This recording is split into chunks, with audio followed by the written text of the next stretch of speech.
Bismillah. Assalamualaikum warahmatullahi wabarakatuh. Alhamdulillah, sahabat podcast Manhaj Salaf. Berikut kajian singkat dari Ustadz Khalid Basalamah. Pertanyaan kedua, kenapa Allah tidak kelihatan?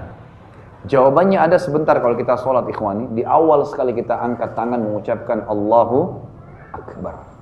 Allah Maha Besar. Gitu. Nah di sini kita bisa tangkap Allah Maha Besar, ini yang jawabannya. Kenapa Allah tidak kelihatan? Karena Allah terlalu besar. Akbar ini dalam bahasa Arab sesuatu yang melampaui batas. Jadi gini, kalau orang Arab lihat sebuah benda besar, bahasa Arabnya kabir. Karena Al-Quran turun dalam bahasa Arab, wahyu Nabi SAW, sunnahnya dalam bahasa Arab, kita pelajari bahasa Arab itu. Kabir, besar, kalau dalam pandangan seseorang yang bahasa Arab, berbahasa Arab.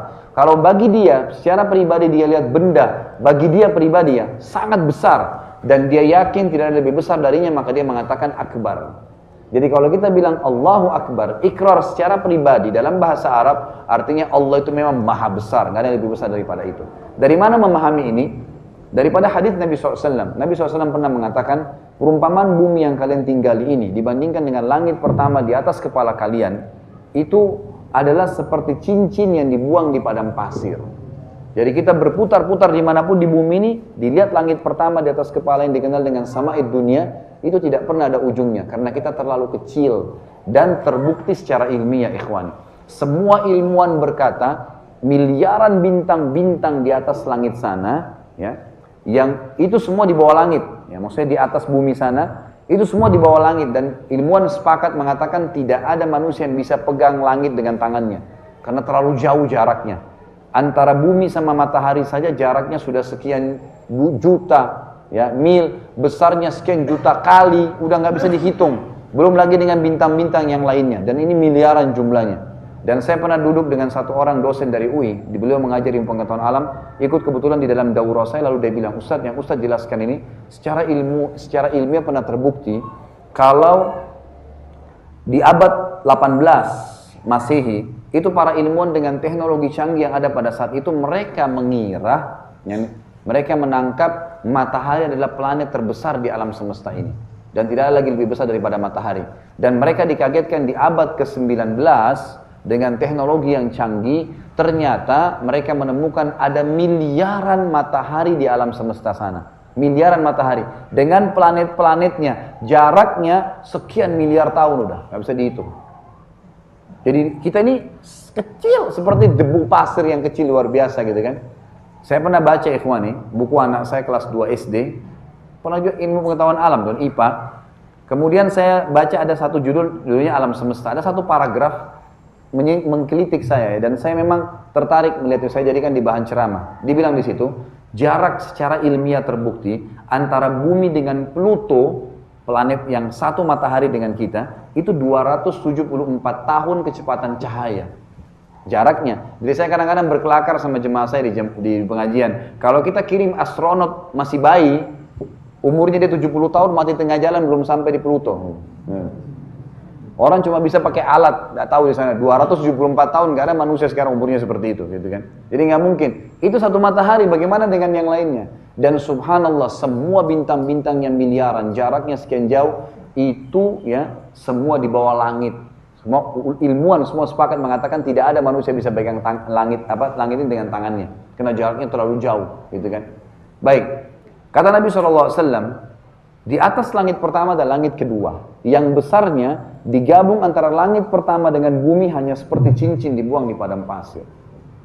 Riwayat lain mengatakan seperti biji dibuang di sawah. Langit ketiga, langit 2, 1 dan bumi digabung tiga-tiganya dibanding langit ketiga hanya seperti cincin dibuang di padang pasir. Sampai langit ketujuh, 6, 5, 4, 3, 2, 1, 6 lapis langit di atas kepala kita dan satu bumi digabung, tujuh-tujuhnya dibanding langit ketujuh hanya seperti cincin dibuang di padang pasir.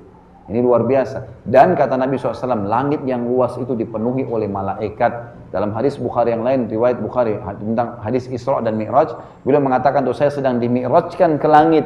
Saya menemukan, saya demi zat yang umumkan dalam genggamannya, tidak ada tempat yang saya lewatin di langit sana, ukuran 4 jari tangan manusia, kecuali ada malaikat yang sedang sujud atau ruku.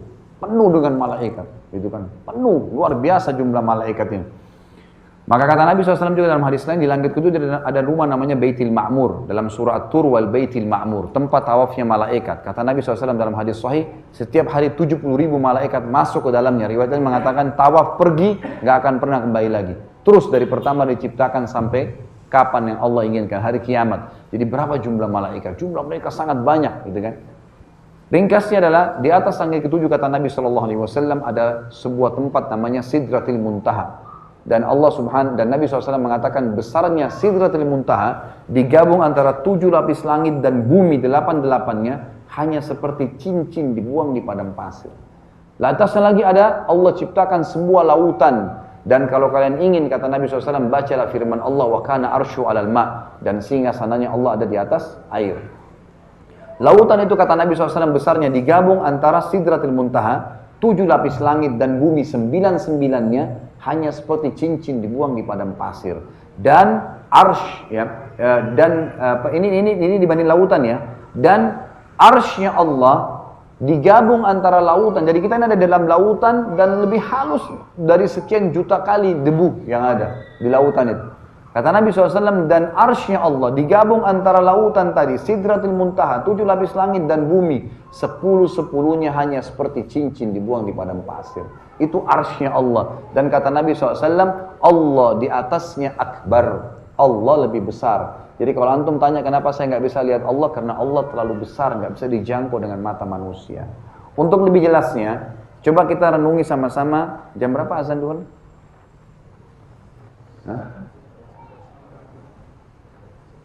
Baik, 5 menit lagi ya.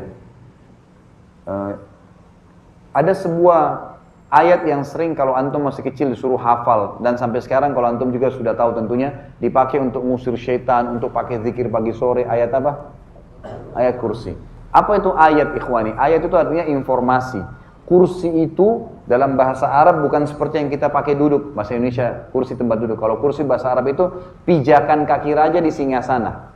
Jadi kalau raja punya singgasana ada pijakan kakinya untuk naik ke atas duduk, itu namanya kursi. Apa Allah bilang dalam ayat kursi? Informasi tentang kursinya Allah, pijakan kakinya.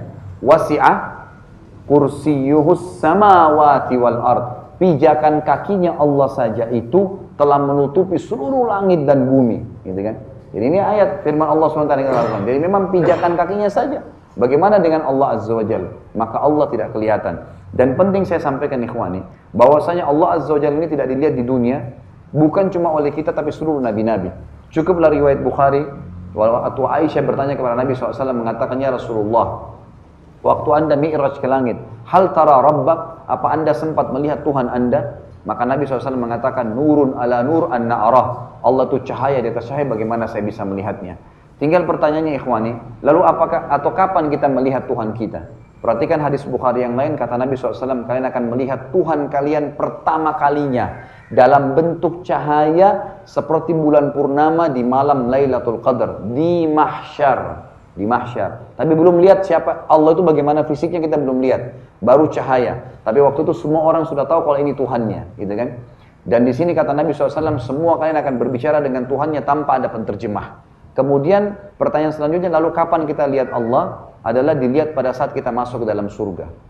Enggak ada lagi. Dan ini nikmat terbesar adalah melihat wajahnya Allah. Kata Nabi SAW, kalau semua orang masuk ke dalam surga, termasuk orang yang disiksa di neraka dulu, udah masuk semua di neraka, tinggal orang yang kekal, mereka itu adalah orang kafir dan munafik, maka Allah SWT mengumpulkan ahli surga dan berkata kepada mereka, apakah sudah cukup nikmat yang saya berikan?